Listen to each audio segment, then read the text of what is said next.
السلام علیکم. میرا آپ سے یہ سوال یہ ہے کہ ہم اکثر دیکھتے ہیں کہ خواتین اپنا زیادہ سے زیادہ وقت پکوان میں گزارتی ہے، تو میں یہ جاننا چاہوں گی کہ محمد صلی اللہ علیہ وسلم کے زمانے میں صحابیات افطار اور سحر کیسے کرتی تھی اور صحابیات کیا کرتی تھی؟ وعلیکم السلام ورحمۃ اللہ وبرکاتہ. بہن نے بڑا اہم سوال کیا ہے ماشاء اللہ. وہ یہ کہ اکثر ہم دیکھتے ہیں رمضان میں عورتیں سحری افطار میں پکوانوں میں زیادہ سے زیادہ اپنا ٹائم بتاتی ہیں، اور اس کے اوپر ان کا ایک ماشاء اللہ ایک جملہ بھی ہوتا ہے. بہن انشاءاللہ پہلے سن لیجیے آپ لوگ. ایک عام جملہ بھی ہوتا ہے کہ بھائی یہ بھی تو عبادت ہے.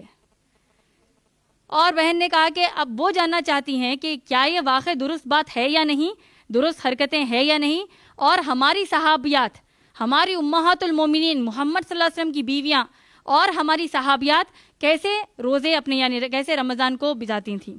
یہی آپ کا سوال ہے. تو دیکھیے بہن، قرآن میں احادیث میں ہم کو ایک بھی ایسا واقعہ خاص طور پر نہیں ملتا کہ صحابیات افطار کی دعوتیں رکھتی تھی. ہماری امہات المومنین صحابیات دن بھر یعنی سحری کے لیے جب چولہے میں جائیں اور پھر ماشاءاللہ وہاں سے فارغ ہو جائیں تو پھر افطار کے لیے دوپہر سے ٹھہر کر پکوانا کر رہے ہیں.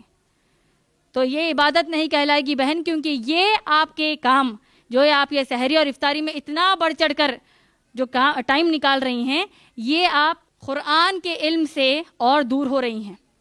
تو صحابہ صحابیت کے لیے افطار سحری کیا تھا؟ دیکھیے کھجور، پانی، چھوٹا موٹا اپنا کھانا، جس طرح ہم 3 وقت کھاتے ہیں تقریباً، اسی طرح سحری میں تھوڑا کھا لیا، پوری افطاری کے ٹائم 1-2 کھجور کھا لیے.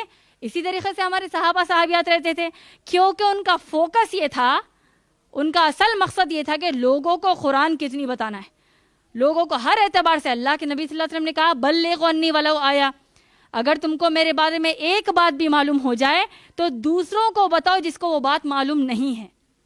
اس کی مثال دیتی ہوں.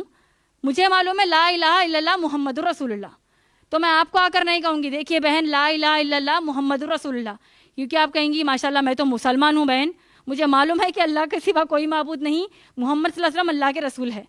تو میں غیر مسلمانوں کو جا کر بولوں گی نہیں اللہ کے سوا کوئی معبود نہیں. اور رمضان میں تو اور بڑھ چڑھ کے ہم کو کرنا چاہیے. لیکن رمضان کا کون سا مہینہ ہو گیا؟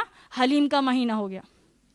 غیر مسلمان کو رمضان میں آپ دیکھیے بے شمار سائٹس پہ دنیا بھر میں رمضان کا مہینہ جب آتا ہے، غیر مسلمانوں کو افسوس کی بات ہے ہم سب پر کہ ان کو قرآن کا تصور کیسا ہے؟ یہ مہینہ ہے جس میں قرآن نازل ہوئی. رمضان کی اہمیت دیکھیں، روزے دار کیسا روزہ رہتے ہیں، کیسے ان کے پکوان ہوتے ہیں. ہم عورتیں اور پکوانوں میں زیادہ بڑھ چڑھ کر پکوان کرتی ہیں. وہ رزق ہے اللہ کی طرف سے، لیکن اگر وہ رزق جو بڑھ چڑھ کر پکا رہی ہیں سب کے لیے دکھاوے کے لیے، دیکھیں میں نے اتنی بڑی افطار کی دعوت کی، ارے انہوں ہم کو بلائی نہیں افطار کی دعوت میں. ارے افطار کی دعوت گھر پہ نہیں رکھیں گے تو کیسے ہوگا؟ کیا بولیں گے لوگ؟ پڑوسی کو بلانا ہی بلانا ہے. بہن کے بچی کے سسرال والوں کو کیسے نہیں بلائیں گے؟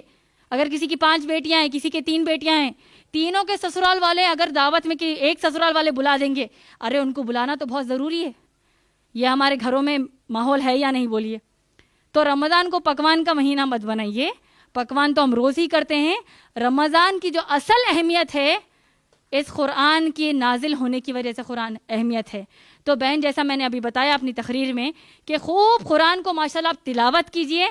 تراویح دیکھیے، تراویح جیسی عبادت نوافل عبادت میں اللہ نے سب سے بہترین تراویح کو عبادت بنا دی، نفیل. کیوں؟ کیونکہ اس میں قرآن کو مکمل سننے کا موقع مل رہا ہے. نماز جیسی عبادت کو اللہ نے کلمے کے بعد سب سے بڑی عبادت اللہ نے بتائی، کیونکہ اس میں ہم قرآن مجید پڑھتے اور سنتے ہیں. تو گویا کہ بہن اگر ہم اپنا وقت سحری بنانے میں خوب جو ٹائم لگا رہے ہیں، دعوتوں میں کر رہے ہیں، ہم شاپنگز میں گوا رہے ہیں، تو ہمارے اتنا بڑا بیوقوفہ دنیا میں کوئی بھی نہیں ہے. کیونکہ اللہ نے اتنا پیارا مہینہ دے دیا. تو ہم میں سے آج انشاءاللہ آج یہ عہد کر لیجئے کہ ہم میں سے کوئی بھی جبرائیل علیہ السلام کی اس بد دعا میں ہم شمار نہ ہوں.